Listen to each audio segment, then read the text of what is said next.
Over the last year, people have asked me to do this video, and I've never had time to really do it. And today I took the time to do it. And it's running over of basically what you need to turbo one of these cars, what parts to get. Some of the stuff I might have forgot. So in the comments, all you have to do is ask questions. This would be the video. If you have any questions to ask it in the comments. This would be the perfect way to get all those answered. This video right here would come to this one, go to the questions, and it would maybe even answer questions in the future for everybody that may have answers, so that we can prefer everybody back to this video, to the comments. People that know what they're talking about, even, comment in the bottom. If, you guys want to comment some extra things, what to do, what's worked for you guys, even. And if it's a bunch of BS, I'll delete the comment. But if it's a helpful comment, I'll let it down below. So let's get into the video. First thing you're going to need is a decent ECU to power the car with the turbo setup. I use an old school Megasquirt 1, which is no longer made. And they make the Megasquirt 2 and the Megasquirt 3 still. I actually own a Megasquirt 2 and 3 that I may sell. I'm not sure yet, so if anybody's interested in two of them. One's actually a plug and play. It would be kind of pricey, but I would sell it. And then the other one's a Megasquirt 3 that's just needs to be set up. Wiring harness and everything with it. But yeah, you have to have something like that. Fuel Tech is a great option. Like a 450 on a budget. 550, the budget ain't really a big deal. And if a budget's not really a big deal, you can buy their harness, which is pretty expensive, but you can buy just the one harness and run the 450, and you can get rid of the OEM harness, kind of like what we did with the Mistress. But that's the number one thing you gotta do. You gotta have an ECU. Then you gotta have a wideband to figure out where your air-fuel ratios are. And then it's not necessary to have a boost gauge, because your ECU is going to tell you that on your laptop how much boost you're making. This is just kind of cool to have. Really, you should have an oil pressure gauge, which we never run, and we're actually going to change that on the next setup that we're going to be running in this engine. We're actually going to put oil pressure in that, and when you watch that video, I'll show you how to do that and the fittings to use and all that. Also, as far as ECUs are concerned, you could run a fancy Motec, you could run a Link, you could run so many ECUs, guys. There's a lot of ECUs out there, so you could even run, as far as even the Micro Squirt, which is the cheapest Megasquirt one, you could run that. You look into that. Haltech has a bunch of different ones you could look into, especially if you need to have emissions. Haltech would be a good one for everyone that has emissions. So remember that. If you have emissions, Haltech. Look into them, call them, get with them, and tell them what you need. Underneath your back seat there, you have a fuel pump.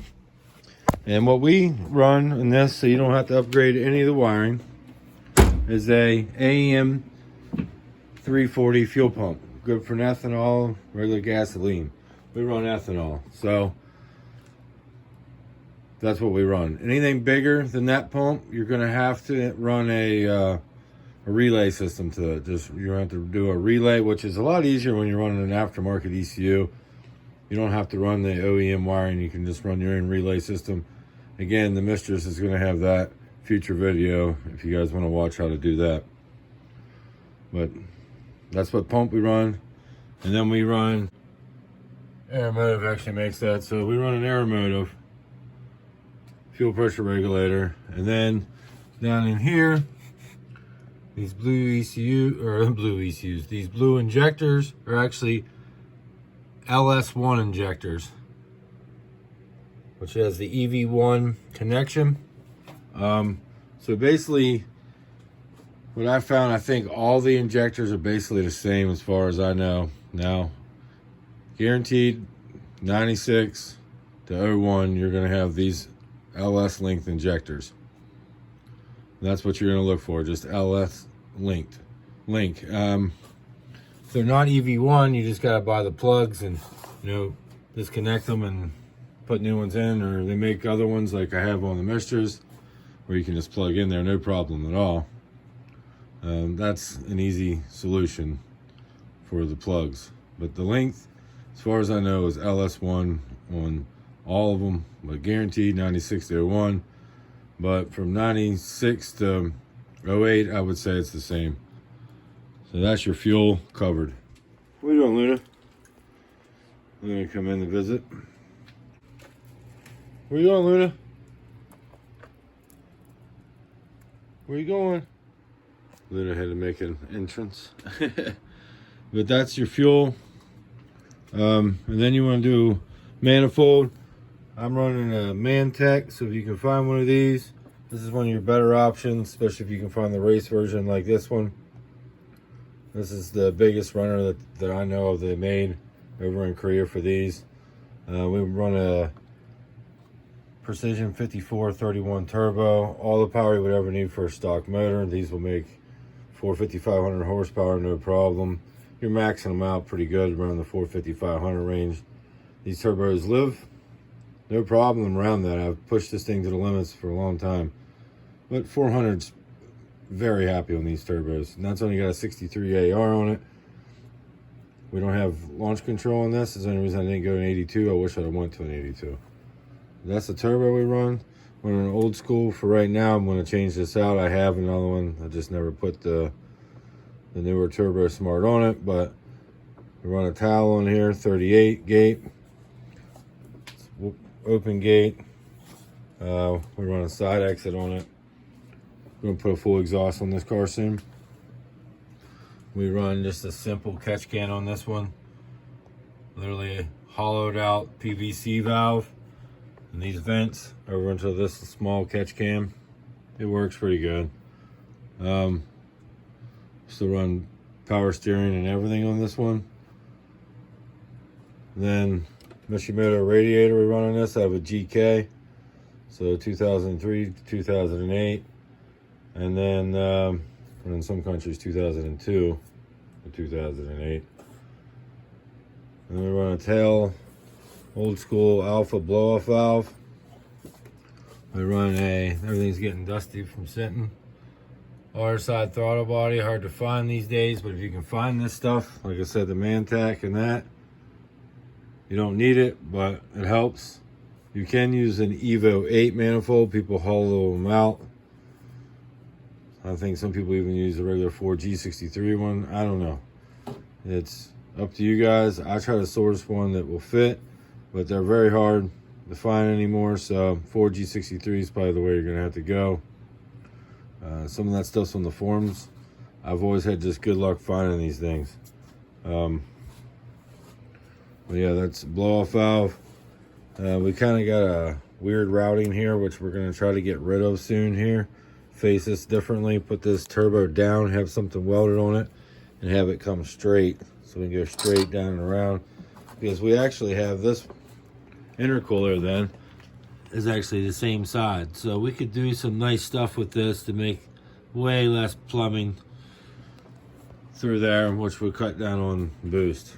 Well, boost lag. This thing don't lag much at all, but it'd be nice to cut it down even more.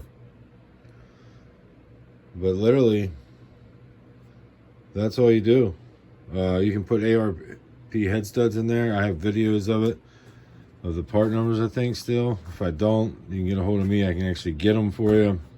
And they're not cheap to do. Guys, a lot of guys will do 75 foot-pounds on the OEM head bolts. OEM gasket, OEM head bolts. I run nothing but OEM head gaskets or Victor or Mall. I run those, all those. And I run ARPs and everything. That's, you know, you don't have to though. Some guys don't have to do that. And then I run, as you can see, this face is backwards. I run a push conversion instead of the push-pull that comes from it. Now, Atelier HP used to make that. Now, if you go to my group, Hyundai Performance, and on Facebook, there's a guy in there, I can't think of his name right now. If you're looking for it, if you just put it in there, he should be able to Juan something. I think it was Juan something. I can't remember right now, but if you go to my group and actually just ask about that, he should comment. But Atler used to do it. Don't know anymore. I've had two for like years, so that's what I run. Then I run a 92 Mitsubishi Eclipse or Eagle Talent 92 non-turbo. That's the clutch disc and pressure plate that I run. And that is the 2.0 non-turbo. And then I run a 2002 Hyundai Accent throwout bearing. And like I said, with the fork that you have to run, I never could figure out the fork. You know, if I can tell you guys the fork, I just tell you guys the fork and you can figure it out yourselves. But I mean, we run the OEM fuel rails over. This adapter here we run off of a 2nd gen DSM for the fuel. It literally just, you might have to do like a little bit of shaving on it, but it literally just pushes right in. 6 AN right into there. You can buy 8 AN as well. 4 AN turbo feeds off the head right here. That's where I run them. And then 10 AN drains.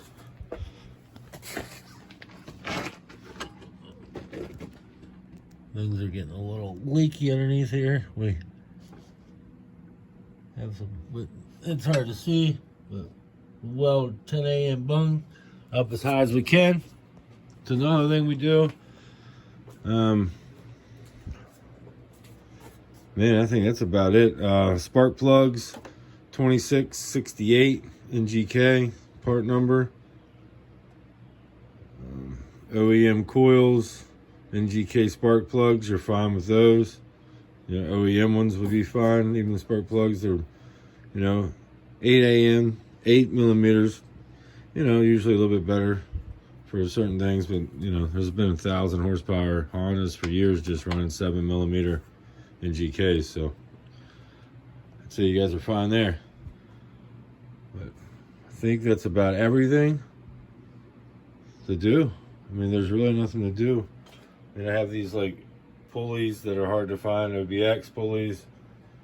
I don't even have the alternator relocation kit on it. I have it up front. I could actually put the AC back into this unit. No problem at all, as you can see. It would fit right back there, which we may do. I actually have the AC for everything on this thing. I thought about doing that.